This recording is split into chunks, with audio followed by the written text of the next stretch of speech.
निकार जन्म अद्वैत पुरखा सर्वव्यापक कल्याण मूरत परमेश्वराय नमस्तम। ओम ब्रह्म सत्यम निरंकार जन्म अद्वैत पुरखा सर्वव्यापक कल्याण मूरत परमेश्वराय नमस्तम। ओम ब्रह्म सत्यम निरंकार जन्म अद्वैत पुरखा सर्वव्यापक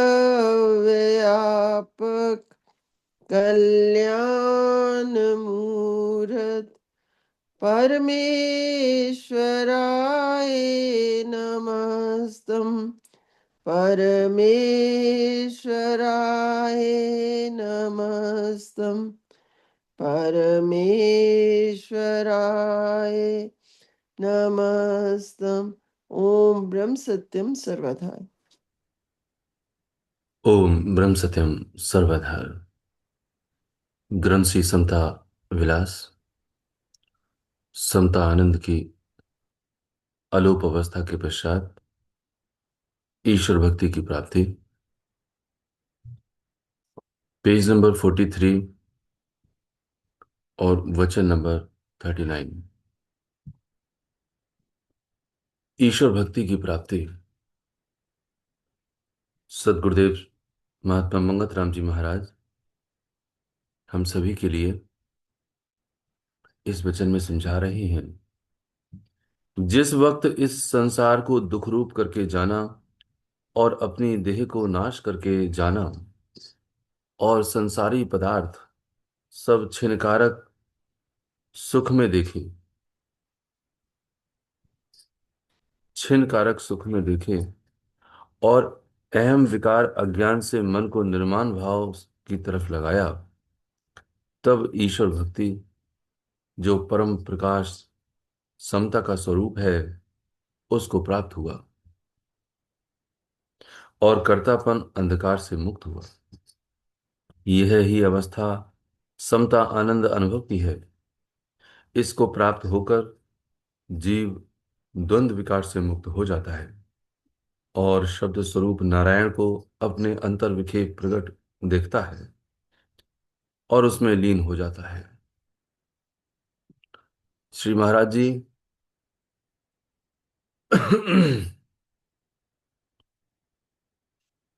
ईश्वर की जो भक्ति है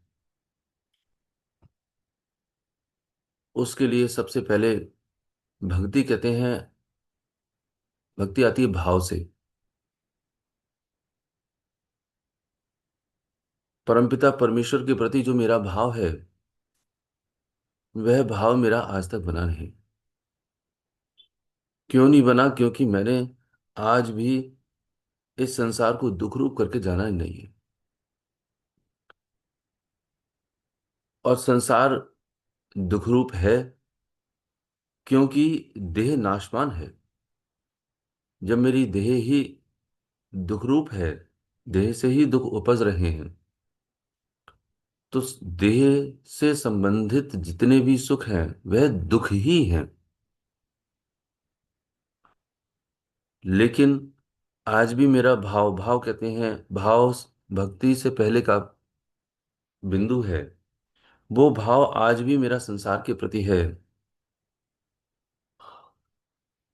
ईश्वर के प्रति नहीं हुआ। इसीलिए ईश्वर की भक्ति नहीं हुई।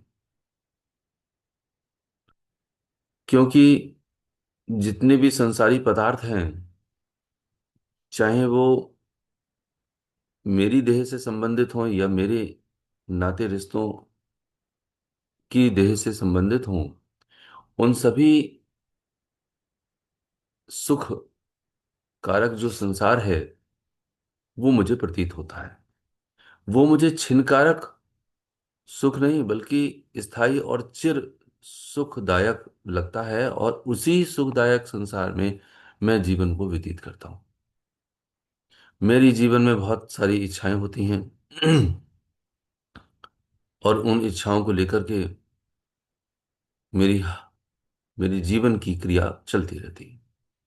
यानी कि जो मेरा भाव है, वो भाव संसार के प्रति ही सुखरूप आज भी बना हुआ है, इसलिए उसकी भक्ति कर रहा हूं।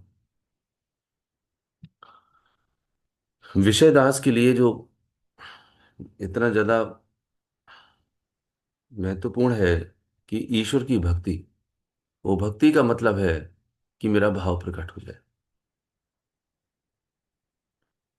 तो जो भक्ति की प्राप्ति है, यानी मेरा जो भाव है उससे पहले मेरा बन जाए, इस भाव को बनाने के लिए पहले मुझे ये संसार दुखरूप नजर आना ही होगा। लेकिन जब तक दुखरूप नहीं आएगा, अपनी देह को नाश करके नहीं जानेगा, और जो अहम विकार अज्ञान से मन को निर्माण भाव से लगाना है, वह तब तक नहीं लगाएगा जब तक कि भाव नहीं बनेगा। अब भाव बनेगा तब परमात्मा की भक्ति करेगा, और भक्ति से क्या होगा कि हे प्रभु तुम करने वाले हो, हे परमेश्वर तुम करने वाले हो। तो निर्माण भाव तब आएगा जब मैं अपने आप को दास और सेवक समझूंगा। दास और सेवक समझा नहीं तो होगा क्या? तो होगा ये कि जो स्थिति सही मायने में परमपिता परमेश्वर को प्राप्त करने की है, वह नहीं बन पाती। इसलिए ये बिंदु इसलिए गहरा होता है कि ईश्वर की जो भक्ति है वह प्राप्त हो जाए। आज ईश्वर की भक्ति नहीं बल्कि संसार की ही भक्ति कर रहे हैं। कभी हम अपने खान पान के आधार पर, कभी अपनों के खान पान के आधार पर व्यथित रहते हैं, चिंतित रहते हैं, उसमें क्रियाएं करते हैं, चाहे लिबास के आधार पर क्रियाएं करते हैं, और अपने मान के आधार पर क्रियाएं करते हैं।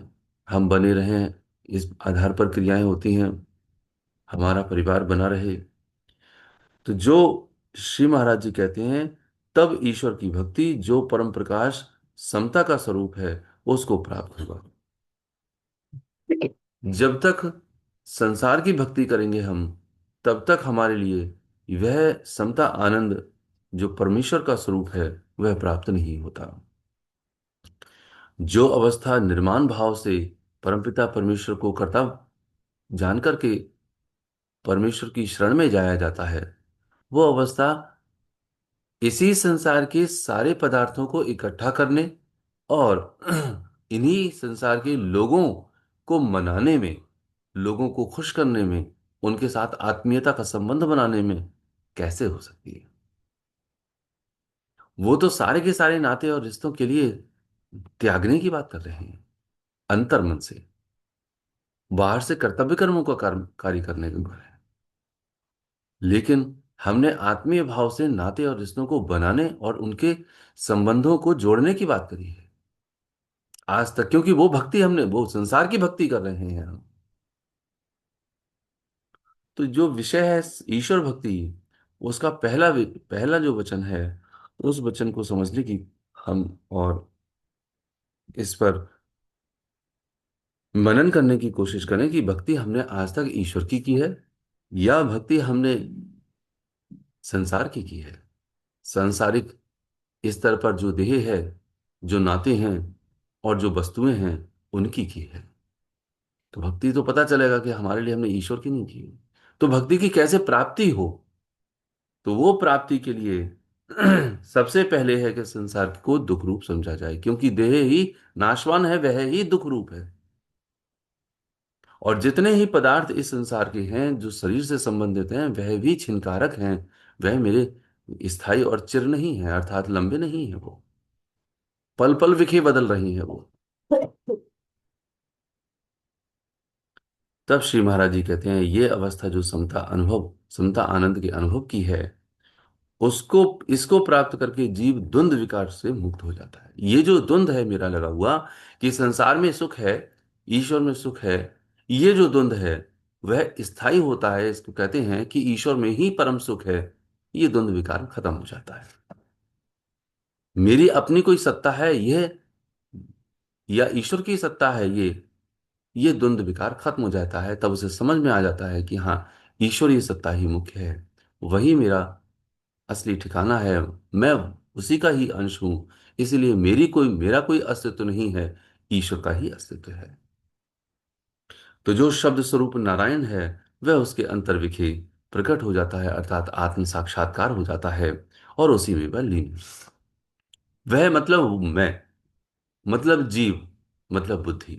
लेकिन बुद्धि में अभी भी अनानियत है, अभी भी उसके अंदर संसार के प्रति राग राग है, कहीं द्वेष है। इस कारण से वह संसार की भक्ति कर रहा है, ईश्वर की भक्ति नहीं कर रहा। हम इन सारे वचनों में ऐसे भाव को प्रकट करेंगे जो भाव हमें ईश्वर के प्रति रागिब करेंगे, अर्थात ईश्वर की भक्ति प्रदान करेंगे। क्योंकि ईश्वर की भक्ति जब प्राप्त होगी तब हमारा भाव हर समय यह बनेगा कि परमपिता परमेश्वर को किस प्रकार से प्रसन्न किया जाए, हम उनके कैसे सेवक बने, हम उनकी शरण में कैसे जाएं।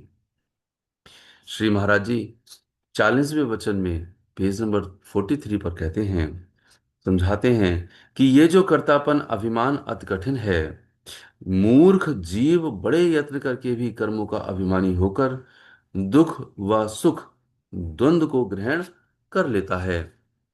इस वास्ते, इस अद्भुत माया के चक्र से छूटने के वास्ते ईश्वर भक्ति परायण होना ही असली कल्याण के देने वाला है।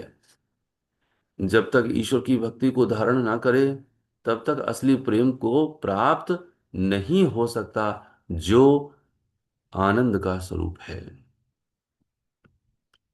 श्री महाराज जी कहते हैं कि जो ईश्वर भक्ति परायण, भक्ति का मतलब ही, इससे पहले का बिंदु भावदास ने बड़ा मनन चलता है इसका, कि जो भाव है मेरा वो आज भी भाव मेरा ईश्वर के प्रति नहीं बन पाया है, इसीलिए मैं उसके परायण नहीं हूं, बल्कि अपने ही कर्तापन में, जो कि अति कठिन है, उसी को धारण करके बड़े यत्न करके, बड़ी कोशिश करके मैं उसी में रागिब रहता हूं, लीन रहता हूं। और उसी के कारण मेरा जो द्वंद्व है वह बना ही रहता है। हम कितनी भी कोशिश क्यों ना करते हैं, सारी की सारी, आप सब जितने भी सुन रहे हैं ईमानदारी से अपने दिल से सोचिए कि हम प्रभु की प्राप्ति के लिए या प्रभु के भक्ति के लिए कितनी कोशिश कर रहे हैं। लेकिन दिन में जब भी ये विचार खत्म होता है, ये मनन, हमारा मनन की प्रक्रिया, जो ईश्वर का भाव है वह कितना हमारा बन पाता है।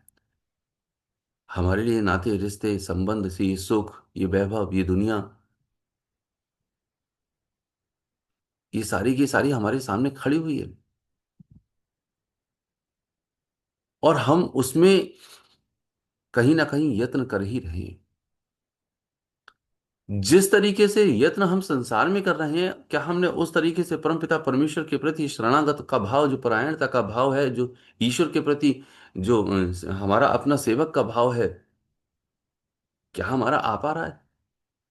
और क्यों नहीं आ पा रहा है? क्योंकि जिस यत्न से हम संसार की ओर बढ़ रहे हैं, संसार के सुखों की ओर बढ़ते हैं, उस यत्न से क्या परमपिता परमेश्वर की ओर बढ़ रहे हैं? जो हानि हमें संसार में दिखाई देती है वह हानि हमें ईश्वर के प्रति हानि दिखाई देती है।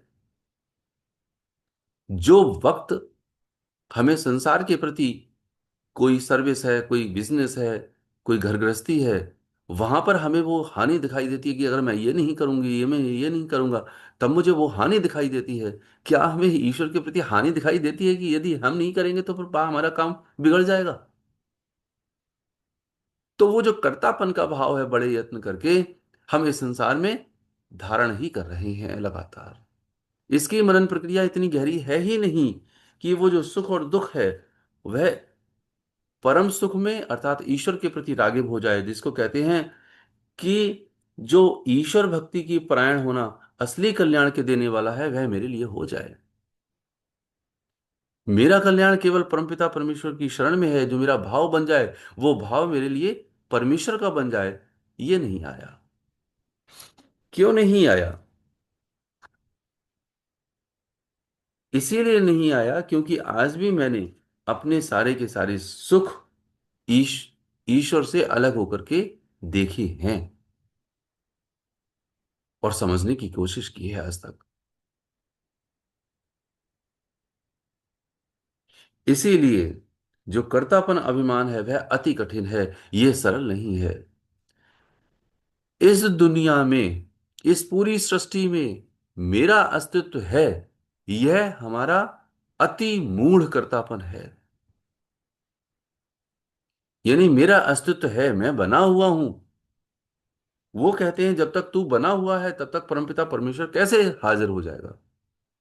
इसलिए श्री महाराज जी कहते हैं कि जब तक ईश्वर की भक्ति को धारण ना करे तब तक असली प्रेम प्राप्त नहीं हो सकता। तो भक्ति है और भक्ति से पहले भाव है, जिस भाव को हम प्रकट करने की कोशिश कर रहे हैं। मेरा भाव आज तक संसार की ओर बना है, इसीलिए मेरी सांसारिक भक्ति चल रही है। मेरा भाव परमेश्वर के प्रति नहीं है, इसलिए मेरी ईश्वर भक्ति यानी परमेश्वर भक्ति नहीं चल रही। पहले भाव प्रकट होगा, और वो भी सीक्वेंस शायद आप सभी ने सुना होगा। वो दास दोबारा से उस क्रम को सभी के सम्मुख रखने की कोशिश कर रहा है। उसको ध्यान से सुने कि क्या श्री महाराज जी समझा रही हैं। हम सभी को भाव से पहले की स्थिति समझ नहीं आती। एक भय होता है। वो भय क्या है? वो भय ही मन को या बुद्धि को ईश्वर के परायण बनाता है, जिसको भक्ति के परायण या ईश्वर परायण करके श्री महाराज जी इस वचन के अंदर कह रहे हैं। और उस भक्ति को धारण करके असली प्रेम प्रकट होता है। श्री महाराज जी यहाँ पर हम सबको समझाने की कोशिश कर रहे हैं। वो जो वो जो सतपरायणता है वो भय से आती है, और मेरे अंदर जो ईश्वर के प्रति भय है वह होना लाजमी है। क्यों? क्योंकि भय से भाव प्रकट होता है। जो मेरा भाव है वह बिना भय के प्रकट ही नहीं होगा। असली भाव, भाव का मतलब है कि मेरी उन्नति, मेरा कल्याण केवल परमात्मा की शरण में है। वहां दास भाव और सेवक भाव बनने में ही है। और वो जो भाव है वो मेरी उन्नति को प्रकट करेगा कि मैं इस देह में रह रहा हूं, ये देह छिनकारक है, इसके सुख छिनकारक हैं। ये भाव मेरा प्रकट हो जाएगा। और जब तक ये भाव प्रकट नहीं होगा तब तक वह जो मेरी उन्नति है, मेरी का मतलब है कि मेरी मेरी आत्मिक उन्नति है, वह प्रकट नहीं होगी। तो हमें ईश्वर से भय होना चाहिए। हमें परमपिता परमेश्वर अर्थात वो जो मेरी सृष्टि है, उस सृष्टि का जो मालिक है, उसके प्रति ये भाव तब पैदा होगा जब मुझे भय पैदा होगा। और भय से मेरी जीवन की उन्नति का विचार प्रकट होगा, जिसको भाव करके कहते हैं, और भाव से भक्ति पैदा होगी। तब जो ईश्वर की भक्ति है वह प्रज्वलित शुरू हो जाएगी, अर्थात वह उत्पन्न हो जाएगी अंदर। उस भाव से हर एक शब्द को हम मंत्र समझ करके उसको स्वीकार करेंगे और तब मानेंगे। अभी तक हमने हर शब्द को मंत्र करके नहीं समझा। जो वो कह रहे हैं वो मेरे परमेश्वर की आज्ञा है। क्यों है आज्ञा? क्योंकि वह परमेश्वर गुरु रूप में आकर के हमको ये समझा रहा है कि तूने इस समस्त संसार को दुख रूप करके जाना है, देह को नाश करके जाना है। आज तक कहाँ जाना मैंने? इसीलिए मेरा भाव प्रकट नहीं हुआ, क्योंकि वहां से पहले भक्ति प्रकट कैसे हो जाएगी? तब महाराज जी कहते हैं कि जब तक ईश्वर की भक्ति को धारण नहीं करता तब तक असली प्रेम को प्राप्त नहीं हो सकता, जो आनंद का स्वरूप है। मेरे ईश्वर के प्रति प्रेम आज तक मेरा इसीलिए प्रकट नहीं हुआ। श्री महाराज जी 44वें पेज पर ग्रंथ श्री समता विलास में वचन नंबर 41 में 41 में कहते हैं, बड़ी से बड़ी कोशिश करके परमपिता परमेश्वर के चरणों में प्रीत लगाने से ही इसकी शांति मिलती है। इस जीव को परम गति प्राप्त नहीं हो सकती जब तक सत स्वरूप को अनुभव ना कर लेवे। अर्थात वह परमेश्वर के प्रति, वह परमेश्वर के चरणों के प्रति मेरी जो प्रीत है, मेरा जो भाव है, वह परमपिता परमेश्वर में बड़ी कोशिश करनी पड़ेगी। छोटी कोशिश नहीं, उससे काम नहीं चलने वाला।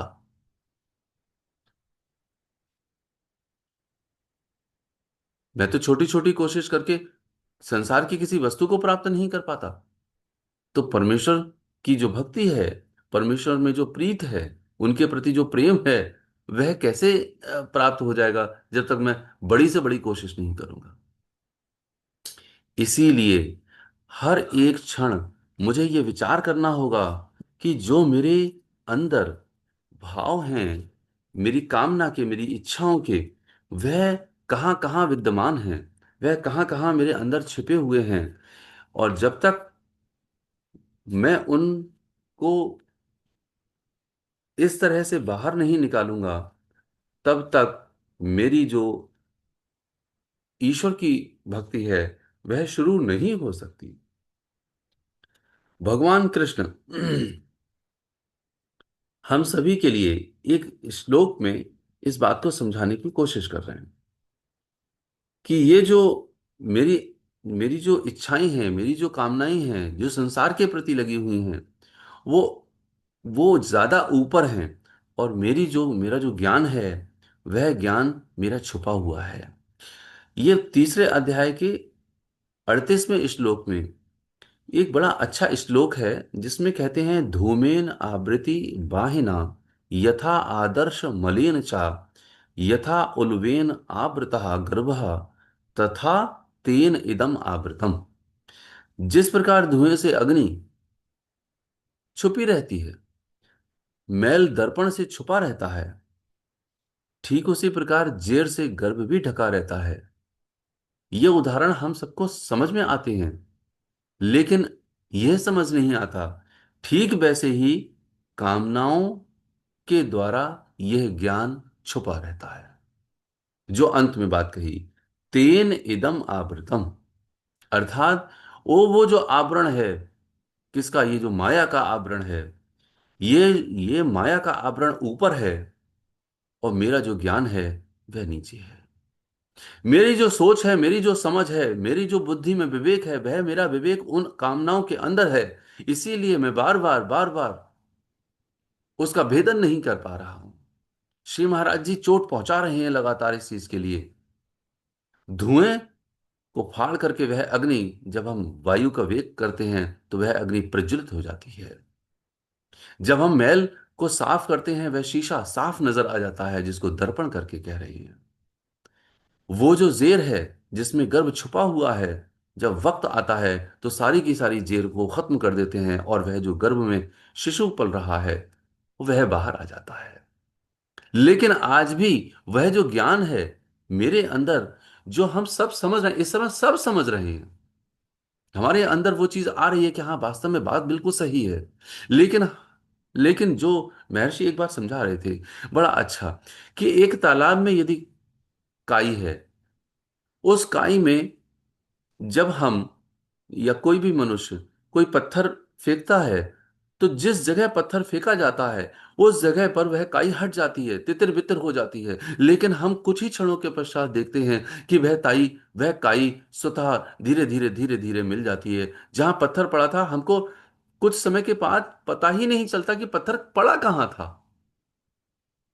ठीक उसी प्रकार से ये जितनी भी कामनाएं हैं, ये जितना भी सुख संसार में नजर आ रहा है, इस समय हम अवलोकन करते हुए, उसका उसकी व्याख्या को सुनते हुए, समझते हुए, हमें वो दृश्य सामने नजर आ रहा है कि हाँ है, वह परमेश्वर में ही सुख है, परमेश्वर से प्रीत लगाने में ही सुख है। लेकिन कुछ क्षणों के पश्चात जब हम संसार में जाते हैं, तो काई का आवरण, कामनाओं का आवरण इस प्रकार से घेरता है कि मेरा सारा का सारा ज्ञान ध्वस्त हो जाता है। इसलिए वो कहते हैं, भगवान कृष्ण, कि ये जो कामनाएं हैं, इन कामनाओं को तू पूरे जोर से मार डाल। अर्थात वो उसको मारने की बात कर रहे हैं, खत्म करने की बात कर रहे हैं। लेकिन इतनी शक्ति, इतनी ताकत हमको धीरे धीरे ही मिलती है। इंजन धीरे धीरे ही चला करता है। हमारी गाड़ी धीरे धीरे चलेगी तो धीरे धीरे कैसे चलेगी? मेरे जितने भी कामनाओं के वास स्थान हैं, अर्थात मन है, अर्थात इंद्रियां हैं, अर्थात मेरी कुबुद्धि है, उसमें भी बहुत सारी चीजें स्थिर हो जाती हैं जो मन की होती हैं कि हाँ नहीं नहीं, ये ठीक करना है, ये ठीक है, ये ठीक है। वहां से उनको धीरे धीरे करके निकालना है जिससे कि मेरी जो सत की रेल है वो चल पड़े। तब जाकर के ईश्वर की भक्ति की जो प्रीत है वो मेरी बढ़ पाएगी, अन्यथा नहीं बढ़ पाएगी। वो प्राप्ति मुझे करनी है। इसलिए श्री महाराज जी कहते हैं बड़ी से बड़ी कोशिश करके परमपिता परमेश्वर के चरणों में प्रीत लगानी है। वो जो मेरी कोशिश है हर कामनाओं को खत्म खत्म करने की, हटाने की, वो मेरी बड़ी से बड़ी कोशिश होनी चाहिए। क्योंकि मुझे सत की गाड़ी अपनी पटरी पर दौड़ानी है। मेरी दौड़ती नहीं है, दौड़ नहीं पाती। ये संसार अपनी तरफ खींचता है, कामनाएं अपनी तरफ खींचती हैं, वहां पर बाढ़ आई हुई है कामनाओं की। लेकिन क्या मेरी सत की कामनाओं की, सत की इच्छा की, सत की तरफ रागिब होने की बाढ़ आई हुई है क्या? यदि दिन में मेरी बाढ़ आई हुई है तब हम सत की रेल को दौड़ा देंगे। और हम सत की रेल को तब तक नहीं दौड़ा पाएंगे जब तक हमारे अंदर सत का बल नहीं आएगा। जब सत का बल आ जाएगा उसके पश्चात यही विवेक जागृत होकर के सत का त्याग करके, यानी कि पहले हमने तमो का त्याग किया, तमोगुण का, रजोगुण का त्याग किया, फिर एक दिन यही सतोगुण में विवेक बुद्धि आकर के सतोगुण का भी त्याग करते हुए निर्गुण अवस्था तक पहुंचने का यत्न कर दे। जो परम उन्नति का साधन है, जो जहां परम सुख है, वो निर्गुण अवस्था है। इसलिए श्री महाराज जी कहते हैं कि उनके चरणों से प्रीत लगाने में असली शांति मिलती है। यह है असली शांति। तो इस जीव को परम गति प्राप्त तब तक नहीं हो सकती जब तक कि सत्स्वरूप का अनुभव ना कर लेंगे। तो जो सत्स्वरूप का अनुभव है, इस अनुभव को बड़ी से बड़ी कोशिश करके ही हम सभी प्राप्त कर सकते हैं, अन्यथा नहीं कर सकते। तो इसलिए आज अंत में 42वां वचन, पेज नंबर 44 पे, कि इस संसार का जो मरकजे कुल है या देह का जो साखी है, उस परम पुरुष का विश्वासी होना परम धर्म है। उस परम पुरुष का विश्वासी होना परम धर्म है। तमाम संसार की जो जिंदगी है, जिसके प्रकाश से सब प्रकाश हो रहे हैं, और जो हमेशा है, जो खुशी और गमी से ऊपर है, जो न्यारा है, उस परम पुरुष से में प्रीत रखनी परम कल्याण के देने वाली है। आज हम उसका दृष्टा बनने की कोशिश करें, जो महाराज जी हमसे अंतिम वचन में कहते हैं कि जब तक हम उसका दृष्टा नहीं बनेंगे, कि हमें परमेश्वर दिखाई दे रहा है और वो परमेश्वर अर्थात मैं जिसका अंश हूं, वो मैं उसका अंश हूं। मैं इसको अर्थात इस देह को और देह में जो चलने वाले कृत्य हैं उनको देखूं, उनका अवलोकन करूं। मैं क्यों नहीं जा पा रहा हूं परमेश्वर की चरणों में, उससे प्रीत क्यों नहीं कर पा रहा हूं? तो कहते हैं इस संसार का जो मरकजे कुल है, यानी ईश्वर है, उस परम पुरुष का विश्वासी होना वो धर्म है। तमाम संसार की जो जिंदगी है और जिससे सब कुछ प्रकाश हो रहा है, जो जो सबका खुशी और गमी से नारा न्यारा है, उसका ही हम सभी के लिए साक्षी स्वरूप बनना है और परमेश्वर की शरण में जाना है। कहते हैं देह का जो साक्षी है, यानी कि जो चलाने वाली देह की सत्ता है, वह ईश्वर है।